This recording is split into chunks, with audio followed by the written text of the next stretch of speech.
Salut, c'est Lévi. Aujourd'hui, on se retrouve pour une nouvelle vidéo. Vous êtes vidéo nouvelle des tourterelles, vous avez l'habitude, vous connaissez. Voilà, donc dans cette vidéo, il y a des mauvaises nouvelles. Une mauvaise nouvelle. Puis sinon, je vais vous montrer comment tout le monde grandit bien, tout ça. Donc voilà, donc on va commencer tout de suite. Donc dans la dernière vidéo, nous avions la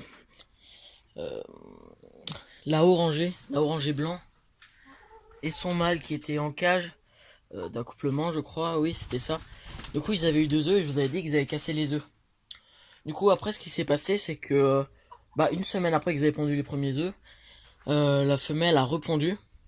Elle a pondu un premier œuf qui a été cassé aussi immédiatement. Donc je savais pas trop pourquoi. Voilà, c'était la même chose que les 2 œufs d'avant.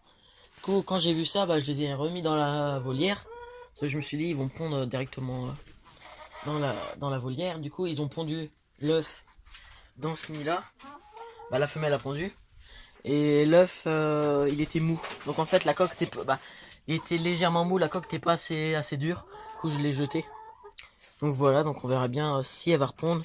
J'espère normalement. Je pense bien qu'elle est en couple avec lui, mais bon, on n'est jamais sûr. Donc voilà pour eux.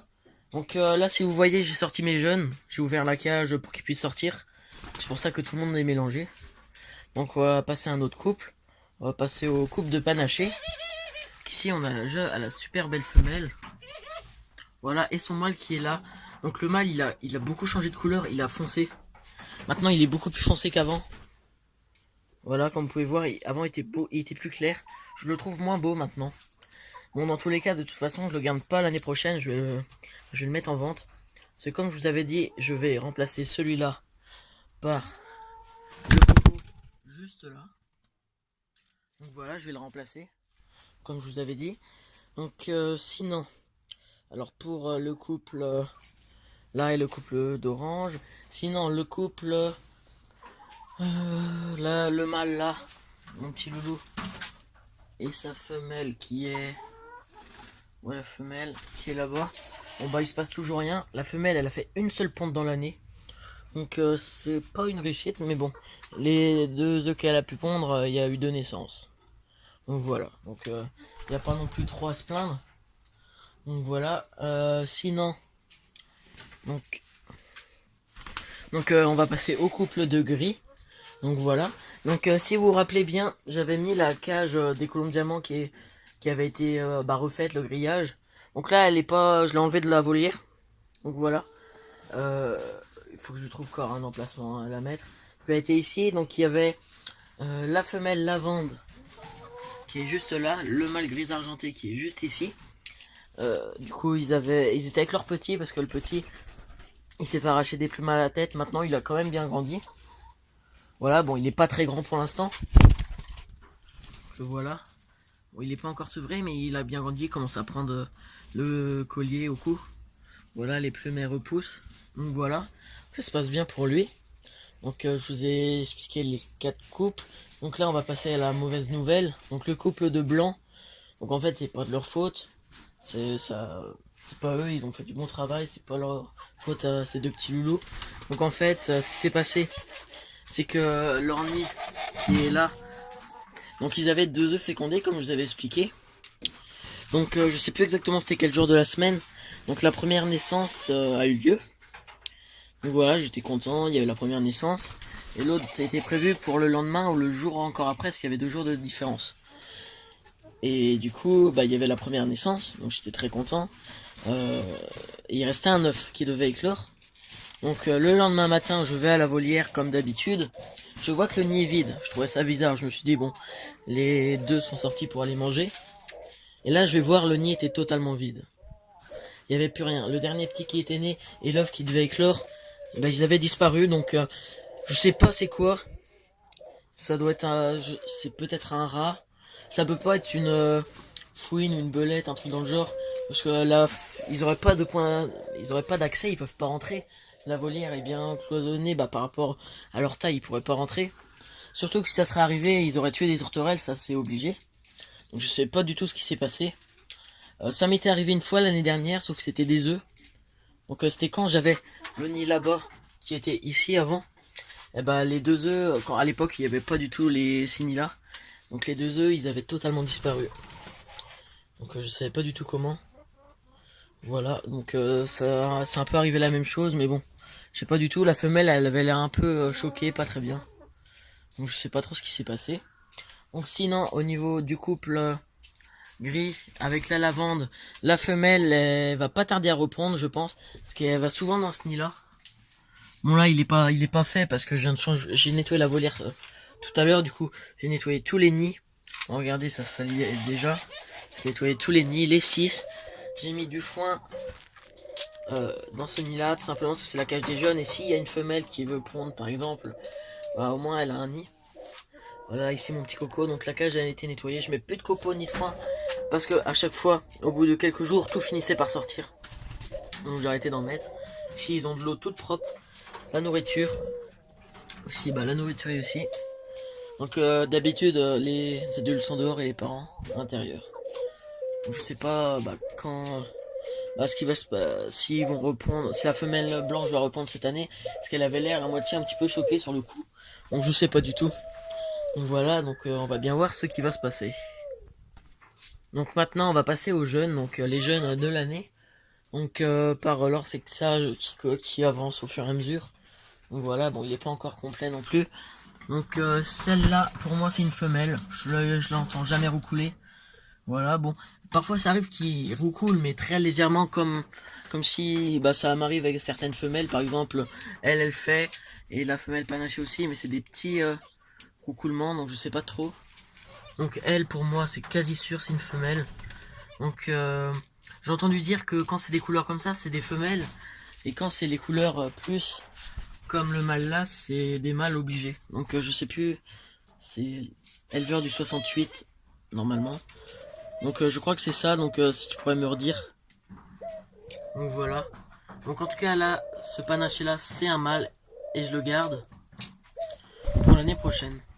Donc pour les gris, j'hésite à ne pas garder celui-là l'année prochaine et à prendre son fils parce que c'est pas la même mère. Lui c'est le fils de du coup celui-là et la grise que j'avais avant. Donc si je le mettrais avec la lavande, il n'y aurait pas de consanguinité.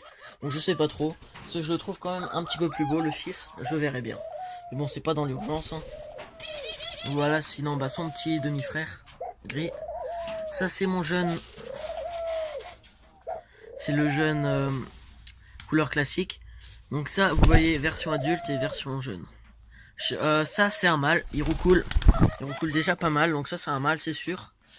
Donc voilà, donc le gris, c'est quasi sûr, c'est un mâle. L'autre là-bas, c'est un mâle. Donc il y a énormément de mâles. Celle-là, je sais pas, j'espère que c'est une femelle parce que il y a quand même pas mal de mâles. Puis la petite dernière panachée, je sais pas encore.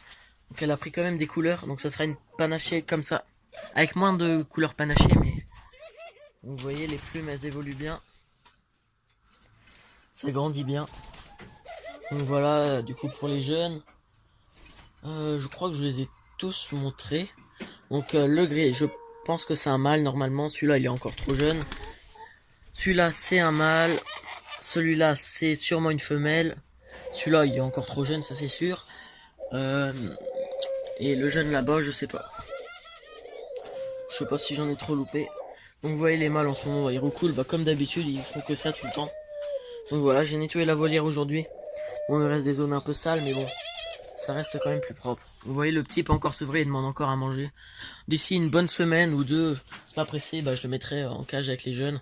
Comme celui-là, regardez, maintenant il est entièrement sevré depuis plusieurs semaines. Mais bon, je préfère attendre d'être bien sûr. Voilà, qu'il sache bien manger. Il mange déjà, mais j'attends encore, hein, il est encore jeune. Donc celui-là, mon magnifique panaché, il est vraiment super beau. Comme j'avais dit, je le mettrai en couple avec la femelle là-bas. Donc en ponte qu'il va y avoir, je pense, les panachés, je sais pas s'ils vont repondre, parce que comme vous saviez, ils ont mis énormément de temps avant de pondre. Et sinon pour les grises, la lavande et le gris, la lavande reproduit quand même pas mal, donc je pense qu'elle va bientôt repondre. Parce qu'en plus ça va pas mal au nid. Bon, la beige avec le couleur classique, ça fait un petit moment qu'il n'y a pas eu d'œufs. Les blancs, bon ils ont eu une ponte, mais vu ce qui s'est passé, ça me dérangerait pas qu'elles repondent pas cette année. Parce que quand c'est arrivé, elle a rien pu faire, donc je sais pas si elle va répondre cette année. Voilà pour eux. Sinon les oranges, la femelle elle répondra. Elle a fait quand même pas mal de pontes, mais bon, je l'ai pas fait reproduire pour l'instant. Parce que voilà, les œufs, ils étaient jamais vraiment fécondés. Puisque le mâle, j'avais pas vraiment trop de mal. Donc voilà, donc j'espère que ça va bien se passer pour le reste, parce que cette année il y a énormément de mauvaises nouvelles dans la repro. J'ai mis mes premiers jeunes en vente, pour l'instant pas de nouvelles. Donc voilà, je verrai bien. Donc c'est la fin de cette vidéo nouvelle des tourterelles, donc j'espère qu'elle vous aura plu. Je vais vous faire un petit panorama comme ça sur toutes les tourterelles. Bon allez, salut tout le monde.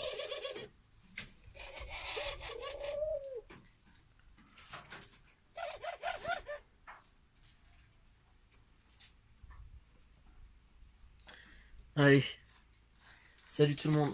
Donc aussi, je vous dis, au niveau des poules, je rajoute ça vite fait. Donc je leur ai coupé une des ailes si je veux les sortir dehors. Parce que en fait, il y en a une. Ce qu'elle faisait, c'est qu'elle venait manger là. La dernière, la plus jeune, celle-là. Donc elle venait bouffer les graines des tourterelles, donc ça me faisait un peu chier. Du coup, maintenant, elle peut plus monter. À la limite, elle dormait là sur les perchoirs la nuit, ça me dérangeait pas. Et elles veulent, il y a eu des œufs de manger. Donc aujourd'hui, j'ai réussi à les ramasser avant qu'ils soient bouffés. Mais par exemple, il y en a une qui a pondu. Et j'ai vu l'autre poule qui a foncé dessus.